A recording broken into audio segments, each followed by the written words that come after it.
Somewhere out there, someone is making good life choices. Not around here, partner.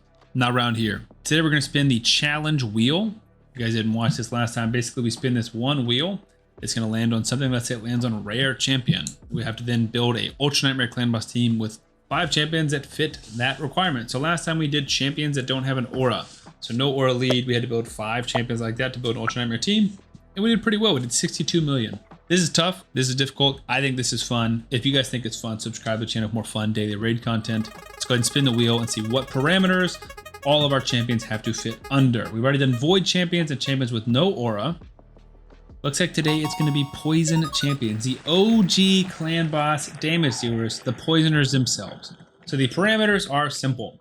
They have to have a poison in their kit. I'm going to use all my champions in the game, debuffs, poison. I'm going to say big poison. Hypothetically, you could bring in little poisons too, but I'm going to say big poison. So these are all the champions we have available to us. It's going to take me a minute to kind of realize what kind of synergy we want.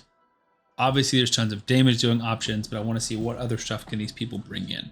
So give me a minute to come up with a team and build them. We'll be right back. Real quick, guys, get your free legendary LNRO by clicking the link in the description of this video right now. You also get 3 amazing epics in Fane, Ugo, and Tagore as you level up throughout the game. I have 4 simple steps for you today. Step 1, log out of Player and Play on your PC and uninstall it. Step 2, click on the link in the description of this video and register with a brand new email address. Step 3, launch raid and complete the tutorial. Step 4, go to your inbox and claim your free legendary LNRO. Do not miss out on this chance to get a free legendary LNRO as well as 3 epics, so make sure to click on this link before it expires. Speaking of not making good life choices, this is a bonkers team. We're keeping with the theme of last video where we just don't do speed tunes. So we're just going crazy fast and activating and using a ton of HP burns or in poisons. So we got all these champions have poisons in their kit. Fahrakin, poison, poison, poison, poison, poison, obviously. Stokk's gonna be our speed lead.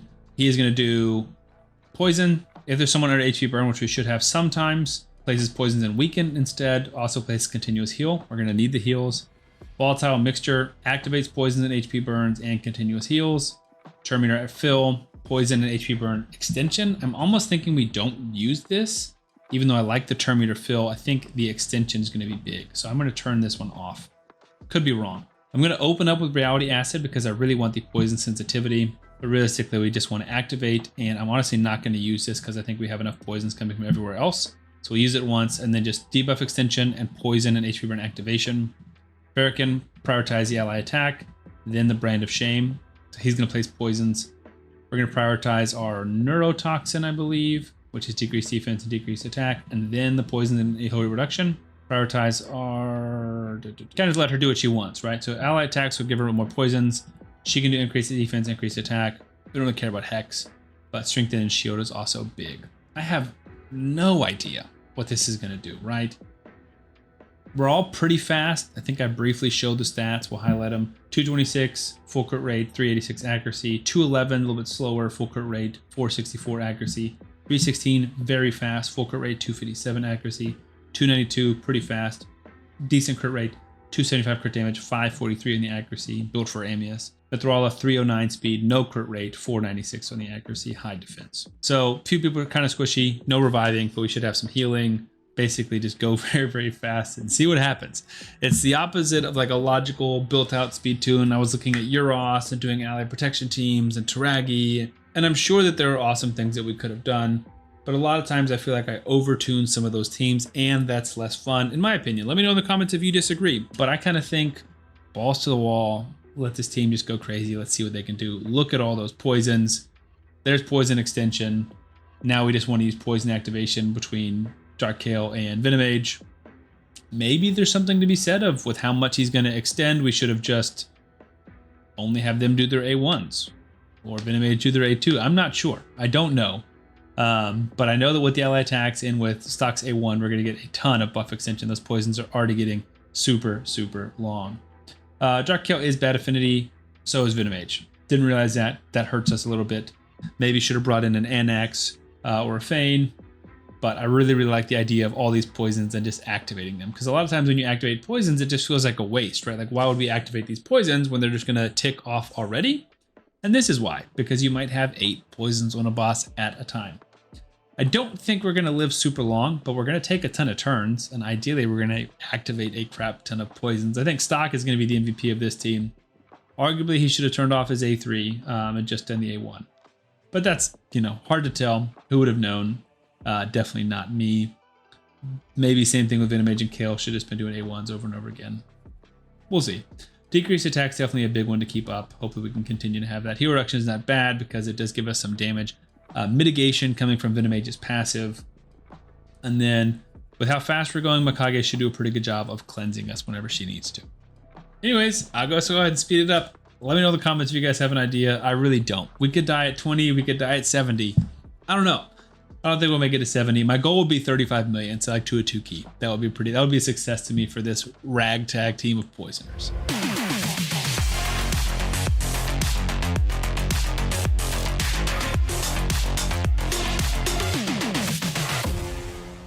So we're getting kind of like dangerously close to dying. You can see a lot of people going below half health. I will say Stokk for sure MVP, greatest draft choice I had by a mile.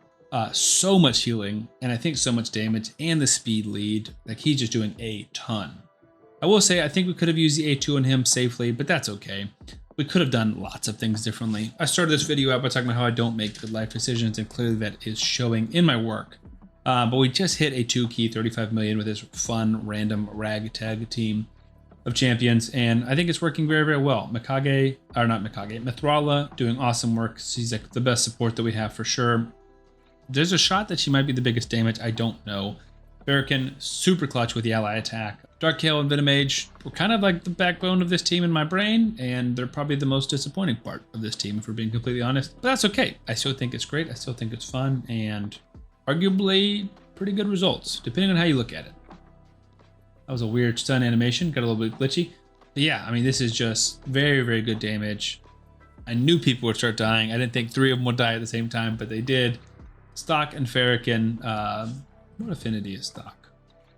Yeah, both spirit affinity. So 41.28 is not 62 million. That being said, I don't think with the champions I have that I could have done much better. Maybe I could have got a really juiced up ally protection type team to like 45, 50. I don't think I could pass past that. And like I said, the goal was a 2 key, which we did. Mithrala did do 11, in fact. Venomage and Dark Kael did 6.6. They would have done more, but obviously bad affinity. Fahrakin 5, respectable. Stokk 10, also respectable. I think everyone has War Master, I'm pretty sure. The epics obviously all +4, Mithrala is +2. None of them were rebuilt for Clan Boss. I think Fahrakin was in my previous video. The rest of them were all in gear, and maybe I threw on one piece if it was missing anything. So definitely not like a optimized/speed tune team, but well-built champions, definitely thrown together. And probably what I like to think is a never-before-seen team on Raid Shadow Legends Clan Boss.